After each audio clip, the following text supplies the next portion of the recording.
야, 여기 근처에서 살인사건 났다며. 우발적으로 사람을 죽이고도 농담이.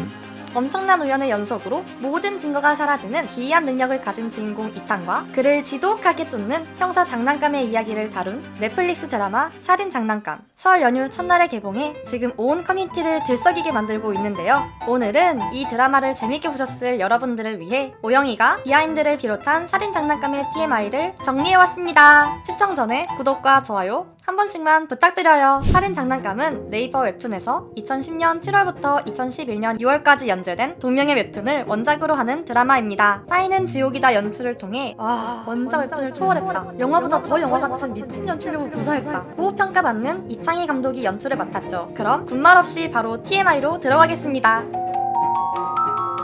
드라마 내내 등장하는 책 죄와 벌. 커뮤니티 댓글들을 살펴봐도 주변 친구들로부터 후기를 들어봐도 대체 이 책이 뭐길래 이렇게 난리냐고 물어보시더라고요. 책 죄와 벌은 드라마 속에서 크게 두 가지 역할을 합니다. 먼저 첫째, 이탕의 유일한 살인 증거로서의 역할. 주인공 이탕에겐 우연인지 초능력인지 모를 이유로 누군가를 죽여도 살인 증거가 모두 사라지는 행운이 따릅니다. 이 행운에 브레이크를 건 사건이 드라마 4화에서 발생하죠. 여고생에게 아주 몹쓸 짓을 한 지검사를 납치해 죽이기 직전의 장면을 보면요, 모기 한 마리가 등장해 지검사의 피를 빠는 모습이 나옵니다. 그리고 이 모기는 이탕의 야무진 컨트롤로 책 사이에 잡혀 죽게 되죠. 그런데요, 이 기사를 보면 알 수 있듯 흡혈한 모기는 몸이 무거워져 흡혈한 현장에서 반경 100m 내외에 머물러요. 또 흡혈 후 소화되지 않은 피로 DNA를 특정할 수 있다고 하죠. 실제로 이러한 모기의 특성을 반영해 범인을 검거한 사례도 있고요. 그러니까 다시 말해 죄와 벌 책 속에 죽어있는 지검사의 피를 빤 모기는 존재만으로 지검사를 죽인 현장에 이탕이 있었다는 결정적인 증거가 되는 겁니다. 그걸 눈치챈 송촌이 이를 가지고 노빈과 이탕을 협박하는 것이고요. 둘째, 메타포 그 자체로서의 역할. 앞서 말한 알리바이로서의 중요성뿐 아니라 이 책은 그 자체만으로 매우 상징적인 메타포입니다. 이 드라마 전체가 죄와 벌의 현대판이라고 해도 과언이 아니거든요. 도스토옙스키의 책 죄와 벌 속 가난한 주인공 라스콜니코프는 악덕하기로 유명한 전당포 노파를 살해하는데요. 이를 두고 주인공은 세상 사람들은 평범한 사람과 비범한 사람으로 나뉘며 비범한 사람이 세상을 바꾸기 위해서 하는 행위는 범죄가 될 수 없다고 자신의 살인 행위를 합리화합니다. 자신이 생각한 정의를 실현하기 위해 살인을 저지른 건데요. 이 모습, 죽어 마땅한 자를 죽이고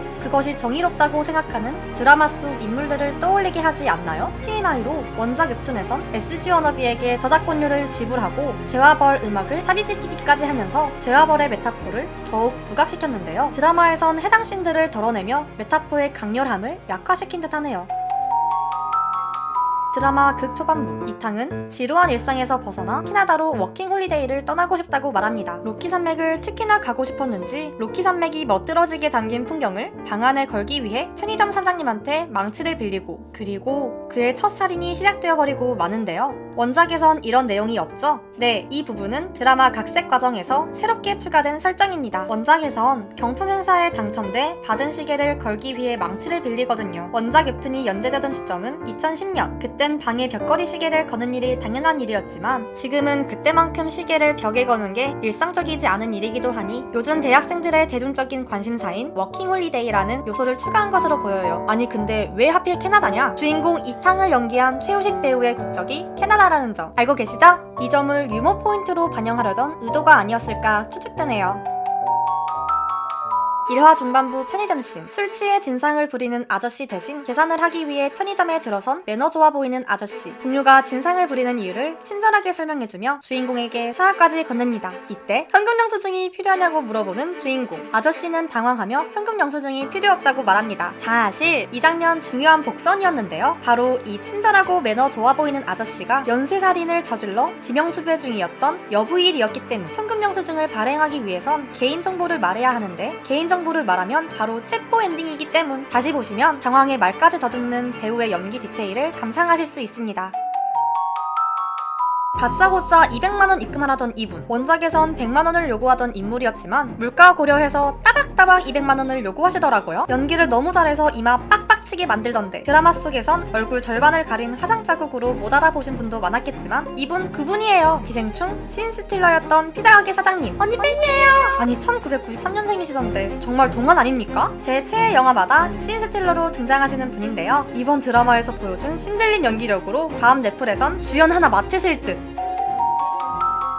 드라마 보며 유일하게 현우 터진 장면의 주인공 노빈, 자칭 사이드킥이라고 외치며 끝까지 자신의 정의관대로 살아갔는데요. 사이드킥은 히어로 옆에 철썩 붙어 다니며 히어로에게 많은 도움을 주는 조력자 캐릭터를 말합니다. 셜록 홈즈 옆에 왓슨처럼, 손오공 옆에 크리링처럼, 배트맨 옆에 로빈처럼 말이죠. 드라마를 다 보신 분이라면 직감적으로 이해하셨을 테지만요. 살인장난감 주인공 이탕은 법의 테두리 밖에서 악을 처단한다는 측면에서 다크 히어로적인 면모를 가지고 있습니다. 그리고 누구도 반박할 수 없는 이 시대 최고의 다크 히어로는 배트맨이죠. 로빈의 이름은 배트맨 역 최고의 조력자 로빈으로부터 유래됐습니다. 로빈 역할을 맡은 김요한 배우는 2019년 TVN 악마가 너의 이름을 부를 때로 데뷔한 것으로 알려져 있는데요. 이후 인간 수업에서 본명 그대로 김요한 역할을, 군검사 도베르만에서 현일병 역할을 연기하며 주목을 끌었죠. 여러분, 영화에서 세트장, 음악만큼 중요한 게 뭔지 아세요? 조금이라도 엉성하면 영화의 시각적 퀄리티를 확 저하시키는 것. 맞아요. 조명입니다. 특히 그 중에서도 요즘 영화와 넷플릭스 콘텐츠에선 색감이 영화 속 특정 인물, 상황, 관계의 구도 등을 대변하는 은유적 장치로 사용되고 있어요. 영화 라라랜드 속에서 주인공 미아를 대변하는 색은 푸른색이었고요. 세바스찬을 대변하는 색이 붉은색이었던 것처럼 말이죠. 살인 장난감에서도 저는 그러한 색감의 대비가 눈에 띄었습니다. 대부분의 일상적인 씬에선 특정한 색감을 강조한다는 느낌이 안 들었는데요. 주인공 이탕의 감정이 중요한 씬에서 강조되는 컬러는 초록색이더라고요. 첫 살인 이후 불안함과 초조함, 죄책감으로 멘탈이 탈탈 털리는 화장실 씬에서 타일은 온통 초록색이었습니다. 자신에게 죽어 마땅한 자들만 골라 죽이는 능력이 진짜 있는 건지 시험해보기 위해 술에 만취한 지검사를 따라가던 순간에도, 이후에 수많은 악인들을 죽이는 순간에도 강조되는 색은 초록색이었죠. 이와 대비되게 송촌이 부각되는 씬에서 강조되는 컬러는 빨간색이었습니다. 방 안 소파에 앉아 자신이 죽인 사람들의 반송문을 읽는 장면에서 알 수 있듯 송촌방의 벽 색깔은 빨간색이었죠. 뿐만 아니라 송촌이 이탕을 정서적으로 짓누르고 자신을 죽이기 위해 찾아온 부연건설 사람들을 해치우며 스토리상 우위를 점한 육화, 콜라텍 씬에서도 빨간색 조명이 사용됐습니다. 이들의 색감 차이는 특히 가장 중요한 엔딩, 결투씬에서 적나라하게 대비됩니다. 분명 같은 폐공장 안에서 전개되는 액션이고 스토리인데 이탕이 강조되는 장면에선 초록색 조명이, 송촌이 강조되는 장면에선 빨간색 조명이 강조되거든요. 필리핀으로 도망쳤던 이탕이 한국으로 송환된 후 뉴스를 보는 장난감. 뉴스에는 지금껏 이탕이 저질렀던 범죄와 똑같은 유형의 범죄 소식이 흘러나오고 있습니다. 이를 유심히 보는 장난감 형사로 드라마는 마무리되는데요. 저는 개인적으로 가능성이 희박하겠지만 시즌2 제작의 여지를 조금 남겨둔 결말이 아닌가 싶습니다. 드라마의 전체적인 스토리 전개가 원작에서 크게 벗어나지 않는 방식으로 진행됐는데 중요한 결말이 크게 달랐기 때문이죠. 원작 웹툰 결말에서 이탕은 노빈이 죽은 후 아키하바라의 성인용품점에서 일합니다. 원작 작가가 이 같은 결말을 설정한 이유는 이탕에게 삶의 즐거움을 주고 싶지 않았다, 외로움을 선사하고 싶었다고 설명했는데요. 드라마의 결말은 원작 작가의 의도와는 조금 다른 듯하죠? 그럼 만약 시즌2가 나온다면 어떤 줄거리가 진행될까요? 이미 웹툰 원작 분량은 이번 드라마에서 모두 다뤘기 때문에 완전히 새로운 이야기가 전개될 텐데요. 원작 작가의 의도를 반영해 스토리를 전개한다면 시즌2에선 이탕이 죽을 가능성이 매우 높아 보입니다. 과거 진행했던 인터뷰에서 원작 작가는 영화가 잘 된다는 가정하에 2편을 찍을 수밖에 없다면 영화 2편에서는 이탕을 죽일 것 같다고 언급했기 때문이죠.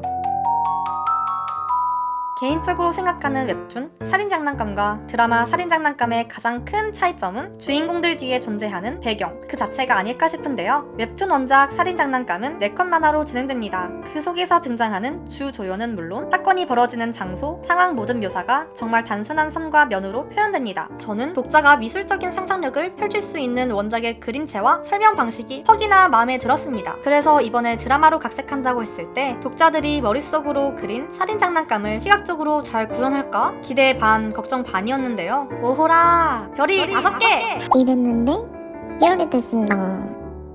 생생하면서도 기이한 현실감이 들도록 세트장이 잘 구현됐다고 생각합니다. 이번 살인장난감의 미술은 이낙연 감독이 맡았습니다. 넷플릭스 고요의 바다부터 화차, 더킹, 허스토리, 미스백, 82년생 김지영 등에 참여한 미술 감독인데요. 이 감독은 주로 캐릭터에 집중해 작품 속 공간을 만든다고 합니다. 덕분에 이번 살인장난감에서도 인물의 캐릭터성을 잘 반영한 개성이 확고한 주인공들의 방을 볼 수 있었죠. 독특한 리듬감과 선율로 커뮤니티에서 뜨겁게 호평을 받고 있는 살인장난감 내 음악 요소들. 이번 음악 감독은 매년 영화제에서 음악상을 휩쓰는 달파란이 맡았습니다. 달파란은 1980년대 우리나라 록의 전설을 써내려갔던 밴드 시나위의 베이시스트로 음악씬에 데뷔했습니다. 이후 여러 그룹을 거치며 헤비메탈부터 테크노까지 여러 장르를 체화한 달파란은 다양한 스타일의 영화 음악을 골고루 소화해내는 감독이 됐다고. 처음 들어본다고요? 우리는 몰라도 우리 귀는 잘 아는 감독일 겁니다. 드라마를 보며 흥미로웠던 궁금했던 장면들 위주로 추려 정리해봤는데요. 여러분은 살인장난감 어떻게 보셨나요? 원작 광팬이었던 저로서는 꽤 만족함에 봤던 드라마였습니다. 브금, 효과음, 세트장, 교차 편집 등 영상 매체로 스토리를 소비할 때 느낄 수 있는 요소들이 장점으로 많이 발현됐다고 생각합니다. 특히 동일한 구도에서 시간의 흐름, 등장인물만 달라지는 스타일의 교차 편집은 여러 번 반복되긴 했으나 트렌디했다고 생각하고요. 주 조연들의 격투, 살인씬들이 오글거리지 않고 담백하게 연출된 느낌도 받았습니다. 또 영화 기생충을 재밌게 본 저로서는 기생충 오마주 장면들을 찾는 재미도 쏠쏠했네요. 오늘 콘텐츠 재밌게 봐주셨다면 좋아요 한번 살포시 부탁드립니다. 그럼 다음에 봬요.